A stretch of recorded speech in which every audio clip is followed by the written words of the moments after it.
हरे कृष्णा।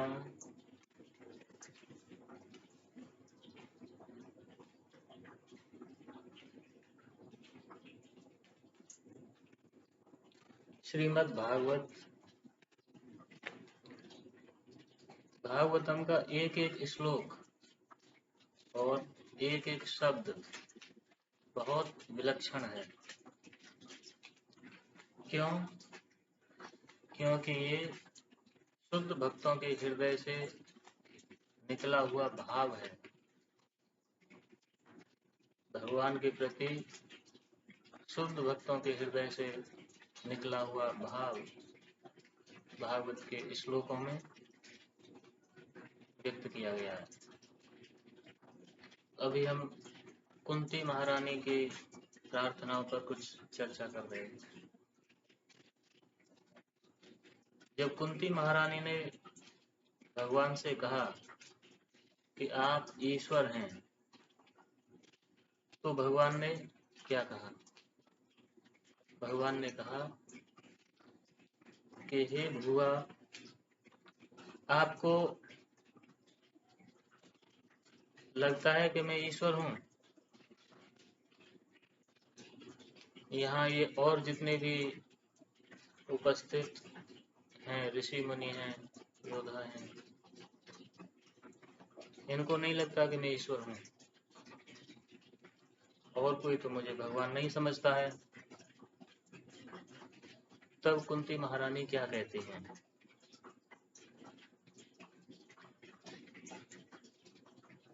अलक्ष्यम सर्वभूतानाम। अलक्ष्यम सर्वभूतानाम का अर्थ है, हे प्रभु, आप सब जीवों को नहीं देखते, सभी जीवों से अलक्ष्य हैं। आप सभी जीवों से अलक्ष्य क्यों हैं? क्योंकि अंतर बहि अवस्थितम, आप सबके अंदर भी हैं और सबके बाहर भी हैं। लेकिन आश्चर्य की बात यह है कि सभी के अंदर और बाहर होते हुए भी आप किसी को दिखते नहीं हैं। फिर भी आप किसी को दिखते नहीं हैं, आप ऐसे विलक्षण हैं। तब भगवान कहते हैं, तो नहीं दिखने का क्या कारण है?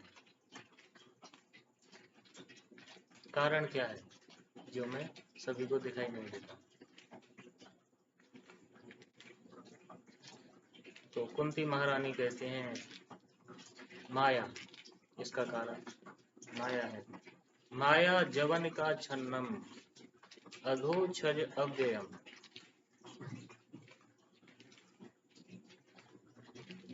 तो भगवान और हम बहुत निकट हैं, पास नहीं। जीवात्मा और परमात्मा दोनों हृदय में ही विराजमान हैं, एक जगह पर बैठे हुए हैं। लेकिन आत्मा परमात्मा को क्यों नहीं देख पाता? क्योंकि आत्मा परमात्मा के विमुख है।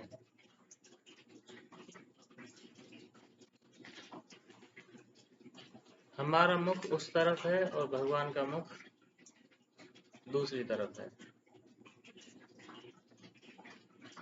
इसलिए इतने पास होते हुए भी हम भगवान को देख नहीं पाते।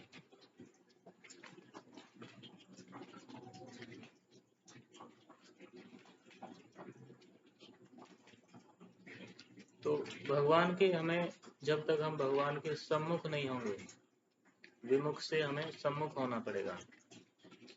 तो पहले हमें भगवान के सम्मुख होना पड़ेगा। भगवान हमारी तरफ नहीं देखेंगे जब तक हम उनकी शरण ग्रहण नहीं करेंगे, क्योंकि भगवान तो मालिक हैं। वो क्यों किसी की तरफ देखेंगे?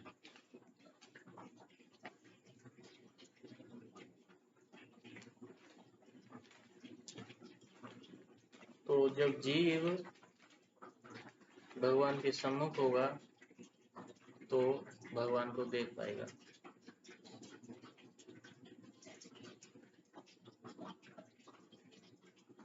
भगवान के सम्मुख होने का आसान तरीका है हरे कृष्ण महामंत्र का जप। हरे कृष्ण के जप के द्वारा हम भगवान के सम्मुख हो सकते हैं, भगवान को बुला सकते हैं और भगवान हमारी तरफ देख सकते हैं। यदि हम भगवान का दर्शन करना चाहते हैं तो भगवान हमें दर्शन दे सकते हैं।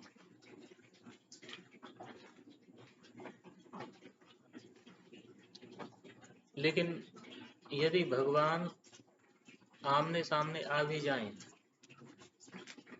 तो भी जीव की इतनी सामर्थ्य नहीं है कि वह उन्हें देख सके, जिसका कारण बताते हुए कुंती महारानी कहते हैं कि माया जवनिका, माया है, माया का पर्दा है बीच में, और केवल एक ही पर्दा नहीं, दो पर्दे हैं। एक पर्दा जीव की ओर से है और दूसरा पर्दा भगवान की ओर से है। तो भगवान को जीव कैसे देख पाएगा? जब भगवान और जीव के बीच में पर्दा है, दो पर्दे हैं, तो भगवान दिखाई नहीं देंगे। जीव की ओर से जो पर्दा है वो है महामाया का।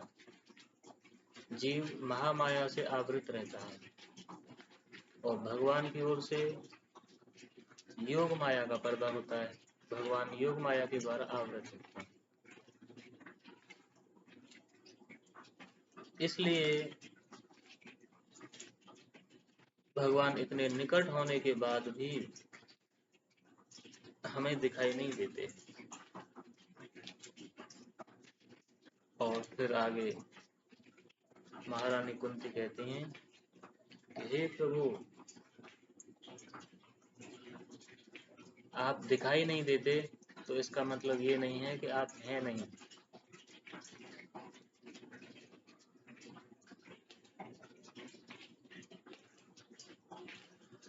यदि कोई मंदिर में भगवान का दर्शन करे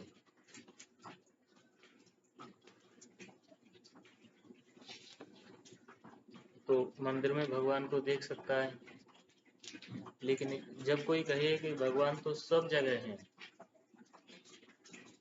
और मंदिर जाने की क्या जरूरत है, कुछ लोग ऐसे भी कहते हैं कि भगवान सर्वव्यापी हैं, सब जगह हैं, तो मंदिर क्यों जाना। भगवान तो सब जगह हैं, ये बात बिल्कुल सत्य है, लेकिन मूर्ति भी सब जगह में आती है। तो जब भगवान सब जगह है तो क्या मूर्ति में भगवान नहीं होंगे? क्या मूर्ति सब जगह से बाहर है?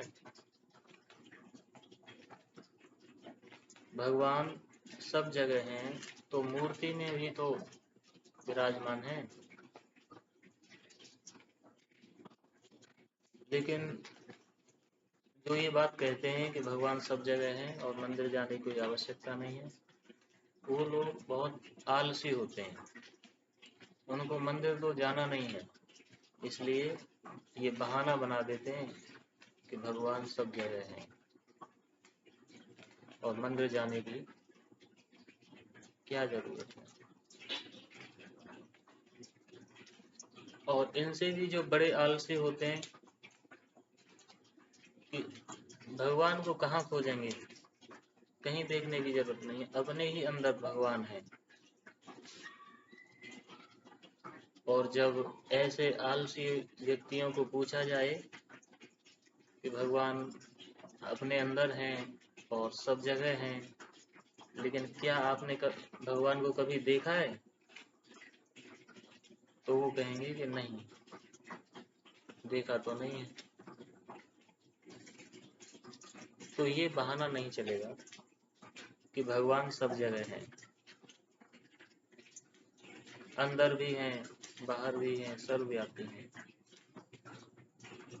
हमें भगवान के पास ही जाना होगा, भगवान के मंदिर में जाके भगवान का दर्शन करना चाहिए।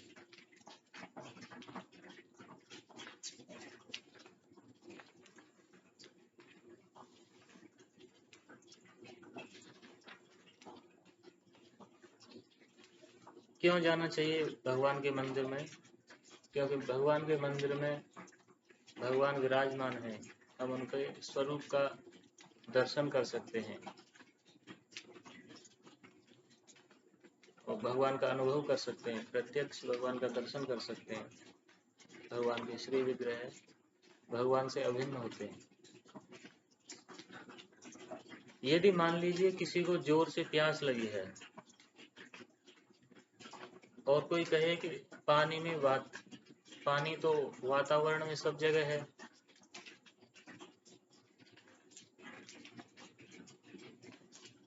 तो आप वातावरण से सीधा पानी नहीं पी सकते। सीधा खींच के आप पानी नहीं प्राप्त कर सकते हैं और अपनी प्यास नहीं बुझा सकते हैं। तो पानी तो वातावरण में है, क्योंकि भगवान सूर्य वातावरण से ही पानी लेकर उस जब बादल के रूप में वो आकाश में इकट्ठे होते हैं तभी तो बारिश होती है। तो सूर्य नारायण की किरणों से वातावरण से पानी वाष्प के रूप में बादलों में इकट्ठा होता है और वो बरसता है। पानी पूरे ब्रह्मांड में व्याप्त है, लेकिन जब हमें प्यास लगती है तो उस ब्रह्मांड के पानी से जो सब जगह व्याप्त है, हमारी प्यास नहीं बुझ पाएगी।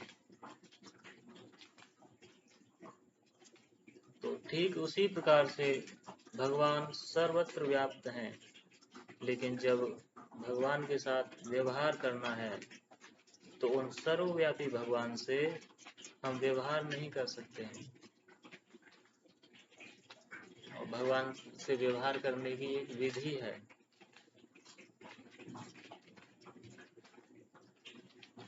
उस विधि के द्वारा यदि हम भगवान का दर्शन करना चाहें तो बहुत ही आसानी से भगवान का दर्शन किया जा सकता है।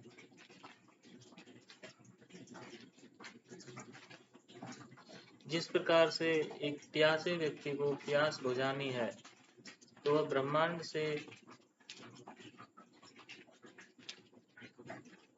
सीधा पानी प्राप्त नहीं कर सकता।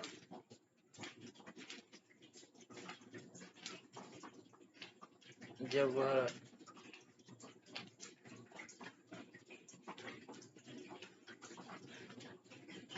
पानी किसी पानी के स्रोत से प्राप्त करता है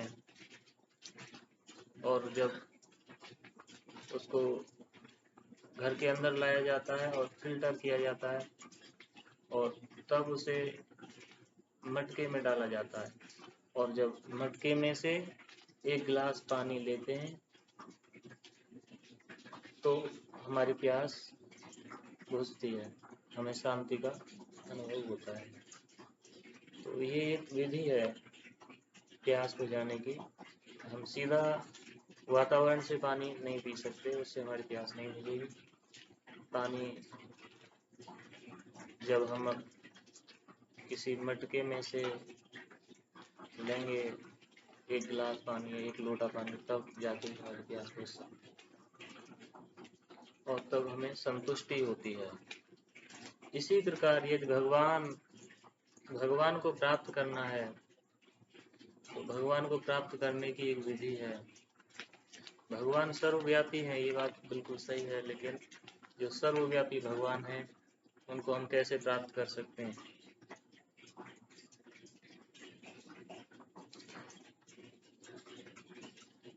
श्रवण कीर्तन और स्मरण के द्वारा भगवान के बारे में सुनकर, भगवान के बारे में कीर्तन करके, और जो हमने उन भगवान के बारे में सुना है उसका स्मरण करके हम भगवान को प्राप्त कर सकते हैं। इससे पूर्व हमें अपने अनर्थों को अपने हृदय से दूर करना पड़ेगा, अपने आप को शुद्ध करना पड़ेगा, और जब हम अपने स्वरूप में स्थित हो जाएंगे तब हम भगवान को उनके असली रूप में देख सकते हैं। और यदि ऐसा नहीं करते तो केवल बातें कर सकते हैं कि भगवान तो सर्वव्यापी हैं, सब जगह हैं, हृदय में हैं। इन बातों से काम नहीं बनेगा, भगवान के दर्शन नहीं हो सकते। प्रहलाद महाराज भगवान के शुद्ध भक्त हैं। तो प्रहलाद महाराज को जब पूछा गया कि क्या आपके भगवान इस खम्भे में हैं, तो उस खम्भे में भी प्रहलाद को भगवान के दर्शन हो रहे थे। क्यों भगवान के दर्शन हो रहे थे प्रहलाद महाराज को खम्भे में? क्योंकि वे भगवान के प्रेमी थे, भगवान के भक्त थे। तो जो भगवान के प्रेमी हैं उन्हें भगवान के सर्वत्र दर्शन होते हैं। और जब यही बात हिरण्यकशिपु को कही गई कि उसमें खम्भे में भगवान हैं, तो हिरण्यकशिपु ने कहा कि हमको तो दिख नहीं रहे इस खम्भे में भगवान। तब प्रहलाद महाराज कहते हैं कि हे पिताजी, ये आप जैसे बेवकूफों को कभी नहीं दिखाई देंगे। आप खोजते रहिए लेकिन आपको भगवान दिखेंगे नहीं।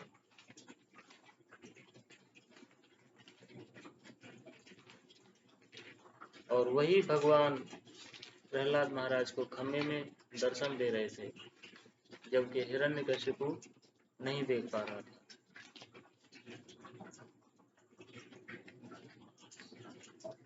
तब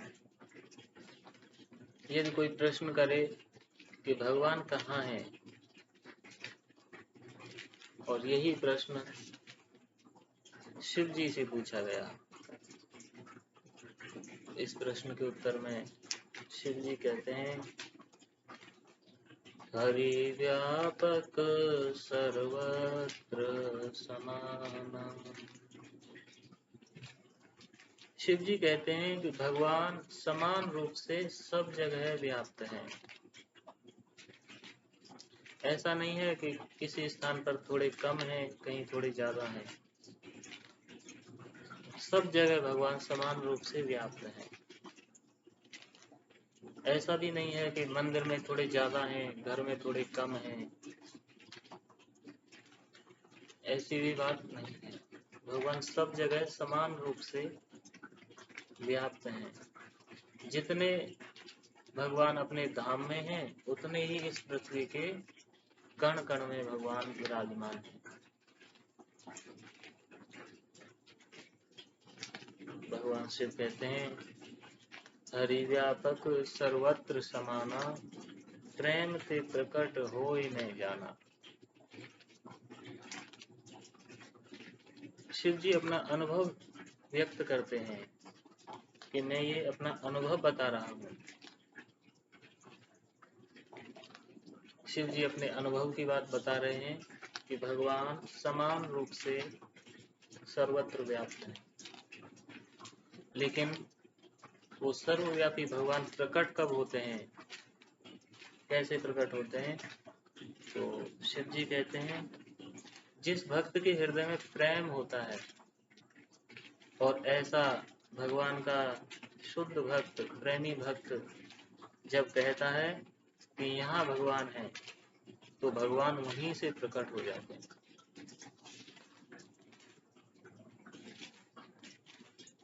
ऐसी बात नहीं है कि भगवान को प्रकट करने के लिए कहीं जाना पड़ेगा।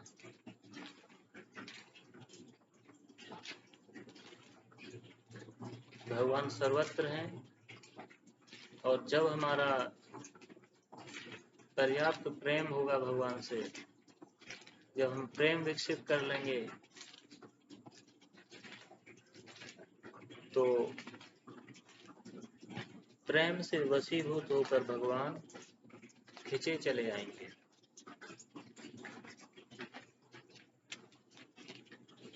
जब भगवान ने प्रहलाद महाराज को खम्भे में से दर्शन दिए, जब भगवान खम्भे में से प्रकट हुए, तो क्या भगवान खम्भे में करोड़ों सालों से बैठे थे? नहीं। क्या भगवान ऐसा सोच रहे थे कि एक दिन मेरा भक्त आएगा और कहेगा कि मैं खम्भे में हूँ, तो मैं खम्भा फाड़ के प्रकट हो जाऊंगा? नहीं, ऐसी बात नहीं है। भगवान कण कण में परमात्मा रूप में विराजमान है, लेकिन वह परमात्मा रूप नरसिंह रूप कैसे बनता है? प्रेम के कारण, प्रहलाद के प्रेम के कारण वह परमात्मा रूप नरसिंह रूप में प्रकट हुआ। तो जब प्रहलाद महाराज ने कहा कि यहाँ भगवान हैं, और भगवान उसी समय वहां से प्रकट हुए और अपने भक्त के वचन को भगवान ने सत्य किया।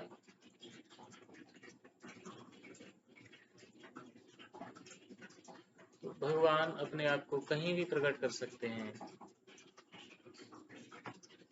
यही भगवान का स्वभाव है। तो अपनी प्रार्थना में महारानी कुंती कहती हैं कि हे प्रभु, आप सब जगह हैं, अंतर बाहिर अवस्थित। आप अंदर भी हैं और बाहर भी हैं। प्रत्येक जीव के हृदय में भी विराजमान है और बाहर कण कण में भी विराजमान है। लेकिन आप दिखते नहीं हो, और जब आप कभी कभी यहाँ पर आ जाते हो, प्रकट रूप से आप अवतार लेके आते हो, जैसे आप अभी कृष्ण रूप में आए हैं।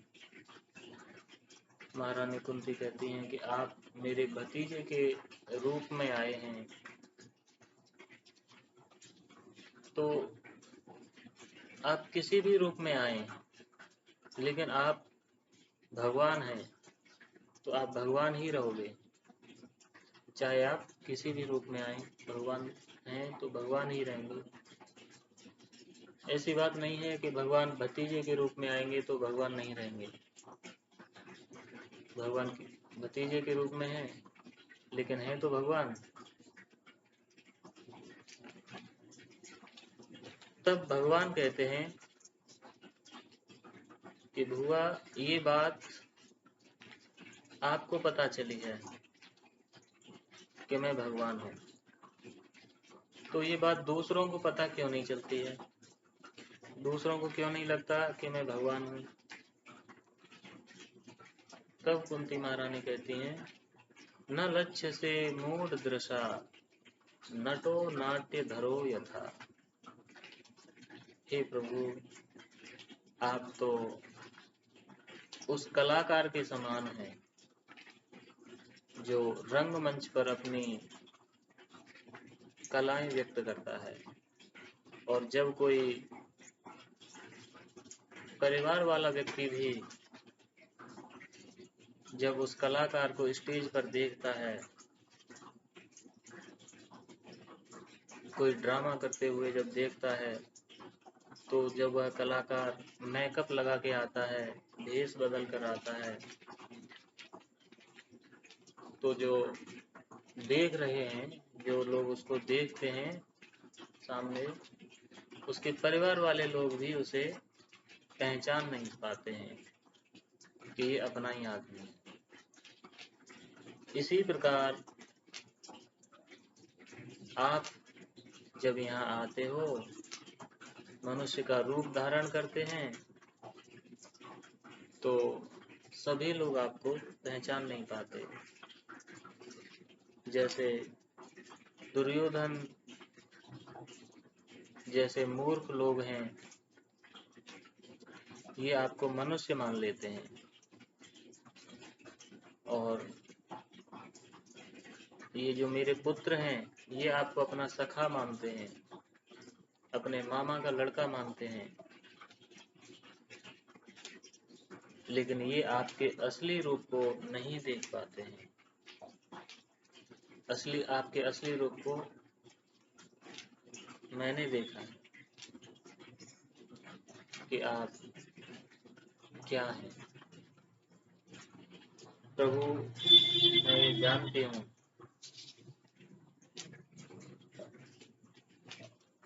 तब भगवान कहते हैं कि हे भुआ, ये सब बात छोड़िए। जब आप कह रही हैं कि मैं भगवान हूँ, जो भी हूँ, तो ये बताइए कि मुझे असली रूप में कौन जानता है। यदि अभी मैं कलाकार के रूप में हूँ, तो फिर मुझे असली रूप में कैसे जाना जा सकता है।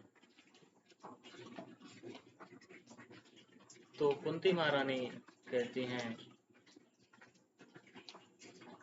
अपनी दीनता प्रकट करते हुए, दैन्य भाव प्रकट करते हुए, कुंती महारानी ने कहा, तथा परमहंसा नाम मुनि नाम अमल आत्मा नाम भक्ति योग विधानार्थम कथम पश्ये महिस्त्री। हे कृष्ण, मैं तो एक सामान्य स्त्री हूँ और मेरे जैसी एक सामान्य स्त्री आपको कैसे जान सकती है। आप अपरंपार हैं, आपका कोई पार नहीं पा सकता है, तो मैं एक सामान्य स्त्री होते हुए प्रभु आपको कैसे जान सकती हूँ।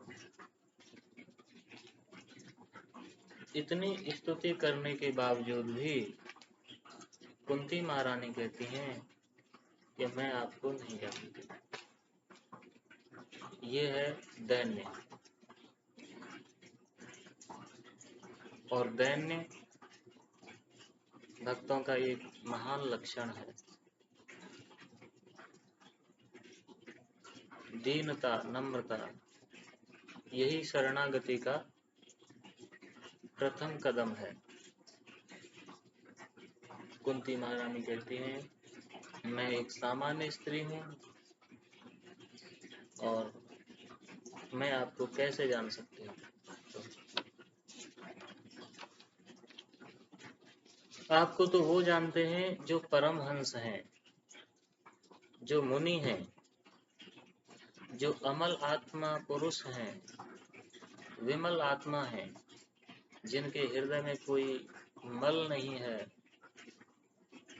कोई गंदगी नहीं है, कोई इच्छाएं नहीं है, कोई कामनाएं जिनके हृदय में नहीं है। ऐसे महापुरुष आपको जानते हैं। और कैसे जानते हैं? भक्ति योग विधानार्थम,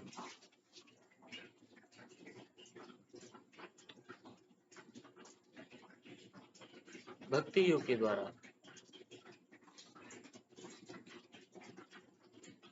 आपके असली रूप में आपको समझा जा सकता है।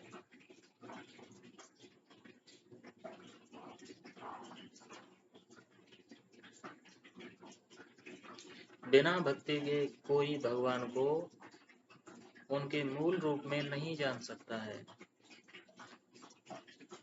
और इस प्रकार कुंती महारानी कहती हैं कि हे प्रभु, मैं तो एक सामान्य स्त्री हूँ, मैं न तो परमहंस हूँ, न मुनि हूँ, न अमल आत्मा हूँ, न विमल आत्मा हूँ।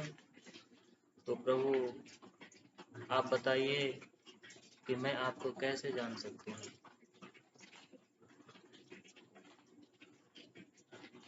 इस प्रकार से बहुत श्लोकों में कुंती महारानी ने स्तुति की तब भगवान ने कुंती महारानी को कहा कि हे बुआ, आपको क्या चाहिए? आप ये बताइए कि आप मुझसे क्या चाहते हैं, क्योंकि मुझे द्वारका जाना है और मैं द्वारका जाने के लिए लेट हो रहा हूँ। तो बुआ, आप ये बताइए कि आपको चाहिए क्या? जब कुंती महारानी से भगवान ने वरदान मांगने के लिए कहा, तब कुंती महारानी कहती हैं, विपदः संतो न शाश्वत तत्र तत्र जगत गुरु। हे प्रभु, यदि आप मुझे कुछ देना ही चाहते हैं तो मुझे ये दीजिए कि मेरे जीवन से कभी दुख जाए ही नहीं। ये वरदान कुंती महारानी ने मांगा। ऐसा वरदान कोई कभी नहीं मांगेगा, ना कभी किसी ने मांगा। कुंती महारानी कहती हैं, मुझे दुख चाहिए। ऐसा वरदान कोई भगवान से मांगेगा? किसी भक्त ने आज तक ऐसा वरदान भगवान से नहीं मांगा, भगवान हमें दुख दीजिए, मुझे दुख दीजिए। कुंती महारानी ने दुख मांगा है, लेकिन ये तो हमें लगता है, जब हम श्लोक पढ़ते हैं तो हमें ये लगता है कि कुंती महारानी दुख मांग रही हैं, लेकिन कुंती महारानी ने दुख नहीं मांगा है। कुंती महारानी ने क्या मांगा है?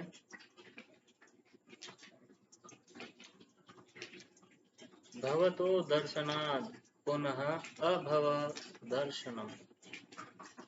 कुंती महारानी ने कहा, प्रभु, जब जब हमारे जीवन में दुख आया तब तब आप हमारे साथ रहे। मुझे रोज आपका दर्शन होता था, लेकिन जब हमारे जीवन में सुख आया है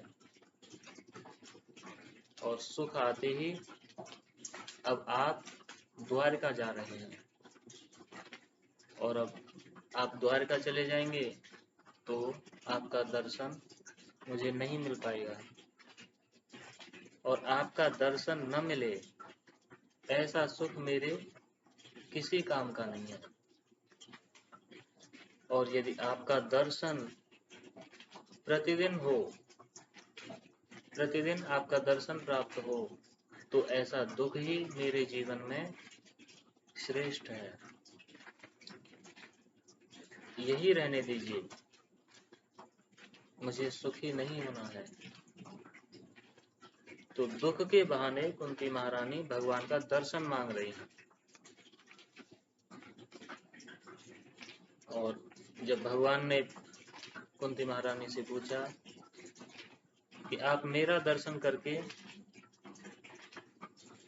क्या करोगे,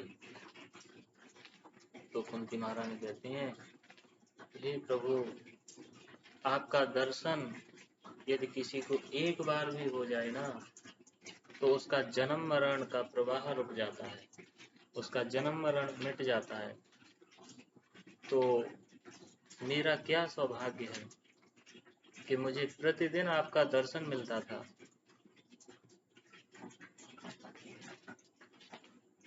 जब कुंती महारानी ने इस प्रकार कहा तो भगवान कुंती महारानी के भाव से इतने प्रसन्न हुए, इतने प्रसन्न हुए कि भगवान ने कहा कि अब द्वारका नहीं जाना है, और भगवान रथ से नीचे उतर रहे।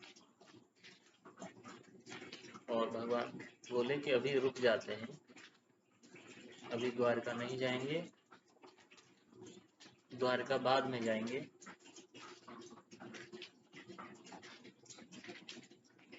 और जब भगवान ने द्वारका का प्रस्थान निरस्त किया तो पांडव परम प्रसन्न हुए।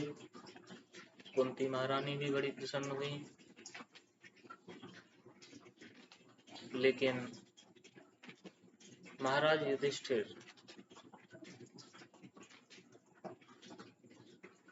शोक से व्याप्त थे। युधिष्ठिर महाराज राजा बने, लेकिन राजा बनने के बावजूद भी उनका शोक दूर नहीं हो रहा था। और युधिष्ठिर महाराज रात दिन रोते रहते थे।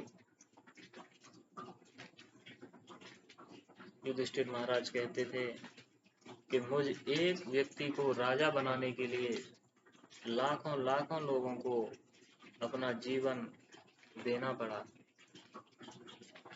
अपने जीवन का उन्होंने लाखों लाखों लोगों ने बलिदान दिया है।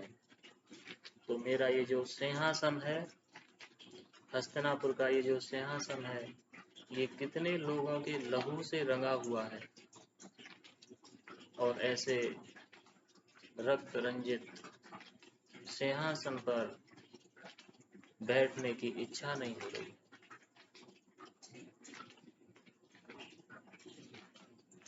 जब युधिष्ठिर महाराज इस प्रकार शोक कर रहे थे, तब भगवान कृष्ण उन्हें समझाने लगे कि देखो युधिष्ठिर महाराज, ये सब विधि का विधान है। संसार में वही होता है जो भगवान को मंजूर होता है। अब जो होना था वो हो गया। आप दुखी मत होइए, आप राजा बनिए और राज्य करिए।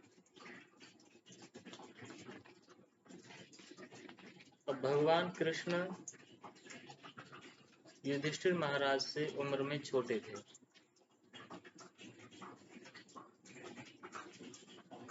अब भगवान समझा रहे हैं और युधिष्ठिर महाराज समझ नहीं रहे।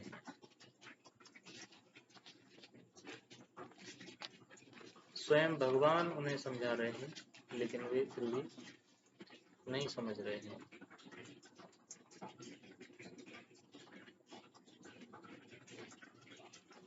हरे कृष्ण।